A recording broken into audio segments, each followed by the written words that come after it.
حياكم الله ويا أهلا وسهلا والسلام عليكم ورحمة الله وبركاته. معانا كوبون خصم رصيد مسترجع من موقع نون. هنشوف ازاي الموقع بيدينا الخصم والفرق ما بين كود الخصم اللي معانا وكود الخصم اللي موجود على موقع نون والفرق ما بينهم بشكل دقيق. هندخل على موقع نون دوت كوم، نون السعودية. هندور على أي منتج احنا عايزينه نبغي نشتريه براحتنا خالص. ممكن أخش مثلا على قسم الأجهزة المكتبية على سبيل المثال، أو أي قسم أنت تحبه. يفضل الشحن يكون عن طريق إكسبريس عشان ما تدفعش مصاريف إضافية. هنا مثلا ده منتج يعني جميل، أنا شايفه كرسي الألعاب جميل جدا.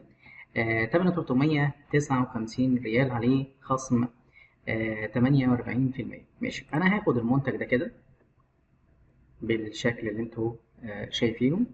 هتصفح المنتج، هتصفح الأجزاء الخاصة بيه، والاقي اللي هو كل شويه عمال بيطلع لي اكواد خصم. انا هوريكم الفرق بين كل الاكواد دي دلوقتي، ثم هقول له اضف الى العربه. حتى الان احنا ما ضفناش اي كوبون، ما ضفناش اي كوبون. تمام، ده الكوبون بتاعنا اللي احنا هنضيفه بس شويه. تمام، ده المبلغ اللي احنا هندفعه، ده المبلغ الاجمالي 359 ريال شامل الضريبه. بيقول لي شاهد العروض. ايه بقى الفرق بين العروض دي؟ وركز معايا.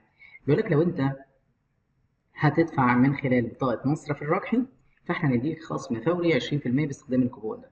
فلو انت هتدفع باستخدام البطاقة دي، احنا بننصحك ان انت تستخدم الكود ده. طيب، لو انت مش هتدفع باستخدام البطاقة وانت لسه اول مرة هتستخدم الكوبون ده، هيدي 15%. طب انت بتشتري على طول وموجود، هتاخد 5% بس. طيب الكود اللي معانا بقى، الكوبون اللي معانا هيخليك تاخد 10% مهما كانت عدد الطلبات اللي انت هتاخدها. ده الكوبون والكود الخاص بينا، بيت 146، BET 146. تمام، ده الكوبون بتاعنا. تعالى كده نشوف، هنقول له تطبيق. بالفعل خدنا خصم كامل وهو رصيد مسترجع 35 ريال و90 هللة بالظبط. ونكمل عملية الشراء، وبالبركة وبالتوفيق. وشكرا لكم، ونلقاكم مع كوبون خصم إضافي منه. السلام عليكم ورحمة الله.